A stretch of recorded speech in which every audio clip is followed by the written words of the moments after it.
Guys, my name is Kat. Welcome back to my channel.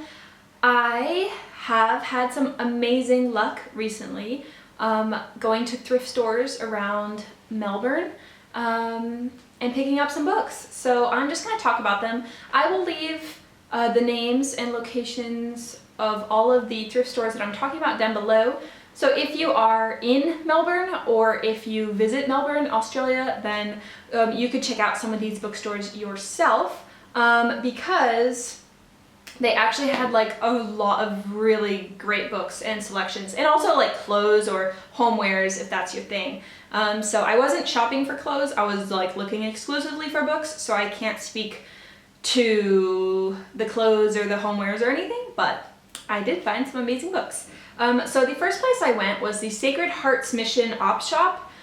Which in Australia they call thrift stores op shops, which means opportunity shop, which I think is cute. So the Sacred Heart's op shop had Texas Gothic by Rosemary Clement-Moore. So this is a ghost story, so I'm planning to probably hold off on this until October because it sounds perfect for Halloween reading, because I always struggle to read creepy things in Halloween because I read creepy things all the time. So I think if I find something that's like vampires or ghosts or zombies, I'm gonna hold it for October. So this is an October read for sure. Then along the same street, there are like 4 or 5 op shops. So it was all along the same street. So the next one is the Posh op shop.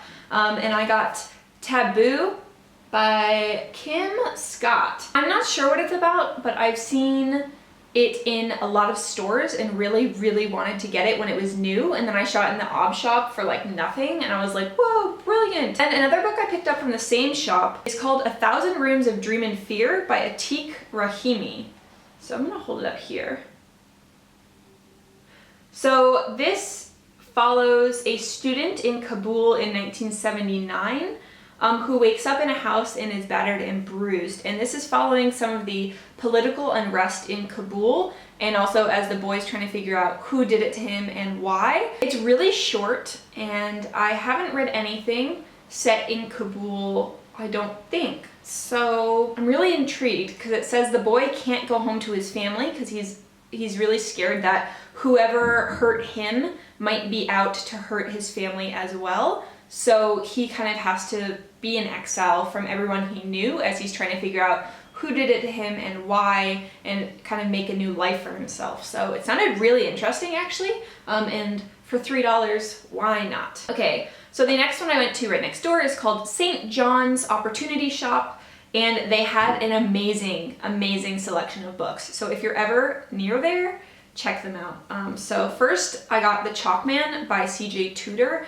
I have read this book. It was, I think, a 3-star read for me. It's a thriller that's kind of like Stranger Things. You're following a gang of young boys where there's one girl mixed in, and in the 80s they discover a dismembered corpse in the woods, and then you're flashing back to that time and current time where certain clues from the event are popping back up. So it did have a good twist at the end, but I found myself about halfway through the book just not caring, and I didn't like any of the main characters. So the op shop also had Tipping the Velvet by Sarah Waters. Now this one I have read, and I bought it because I like it so much. So I read Tipping the Velvet on Kindle a while back. Between this one and Fingersmith, this one is by far my favorite. So we are following a girl who is an oyster shucker in London, and she's kind of like from a poor family, and she goes to the shows where, I believe her name is Kitty, she dresses up as a man and puts on a show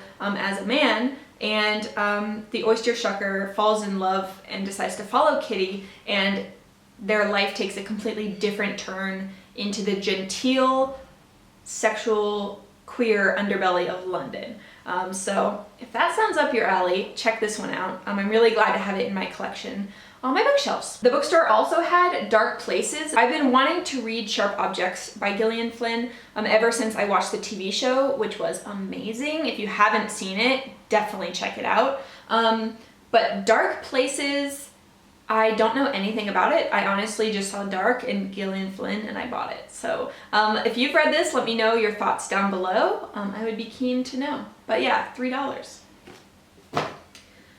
Okay, and then they also randomly had a Maria Vargas Llosa, which is the person who wrote In Praise of the Stepmother, which I read recently, and it was surreal and weird, and I really liked the author's writing style.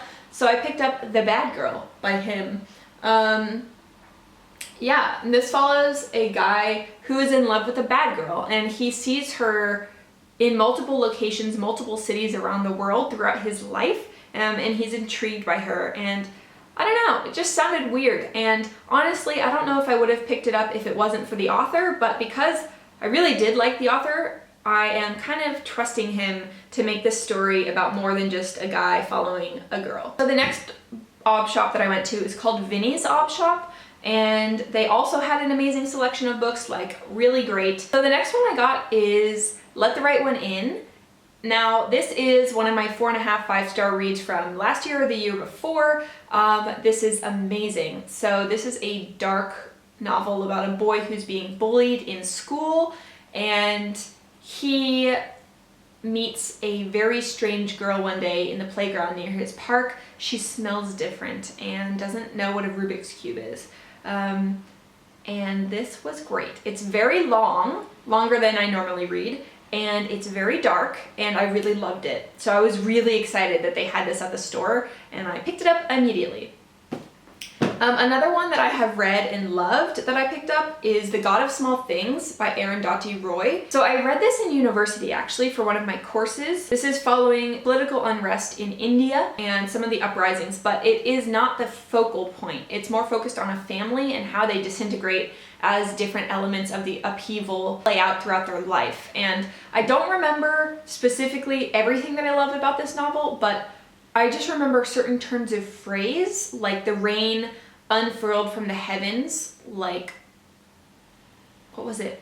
Strings of silver, or like ropes of steel, something like that. It was like amazing. Arundhati Roy's writing style is just really great. Another one that was a random pickup, but I couldn't believe they had it, was The King's Men by Nora Sakavic.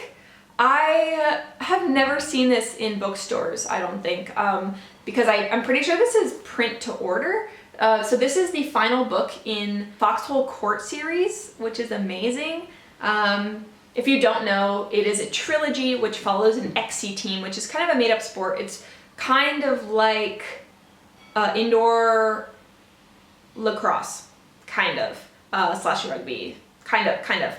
And we're following the main character, Neil Jostin, who signs up with the team in university even though he's trying to hide from people that are after him. The trilogy is dark, has a lot of queer rep, has sports, university, and I just really loved the trilogy. I haven't reread it, so I don't know how well it holds up. I think I read it 3 or 4 years ago, but I do really love it, and I was so excited to see the third book in the store. Like, what are the chances of that? This store also had 2 Jeanette Wintersons, so Oranges Are Not the Only Fruit and The Passion. Oranges Are Not the Only Fruit I have tried to read for Pride Month this month, and I've made it halfway through, and I'm just falling asleep. I don't know.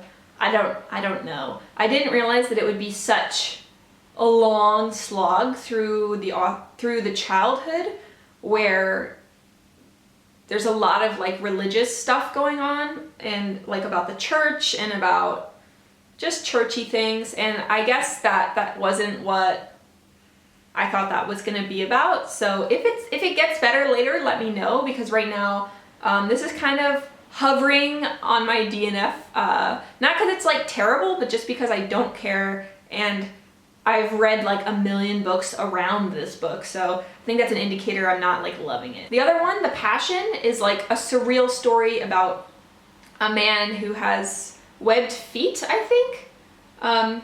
It says, it's a fantasy, a vivid dream. A young French peasant Henry who hero worships Napoleon and becomes his chicken chef, and Villanelle, a Venetian girl born with webbed feet. Venetian fishermen always have.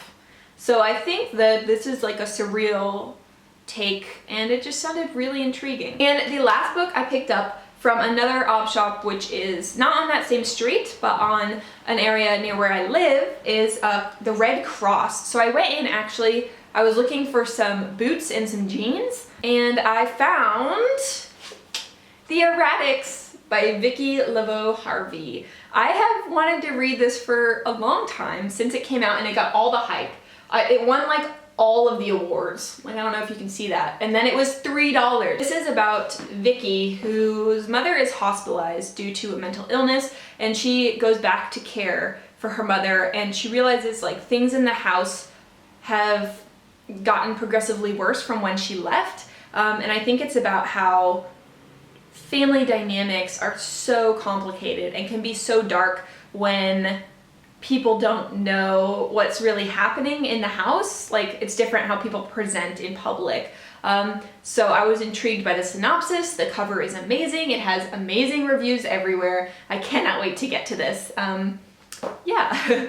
So that wraps up my recent thrift store haul. Most of the books that I picked up were between $2 and $5 each, which is amazing. I'm really excited about this haul. If you saw anything that you like or that you're anticipating reading, let me know down below. If you liked this, please give me a thumbs up or hit the subscribe button. That would be amazing. I'm gonna head out to go see some friends for the afternoon, and I'm having an awesome day. Hope you are too.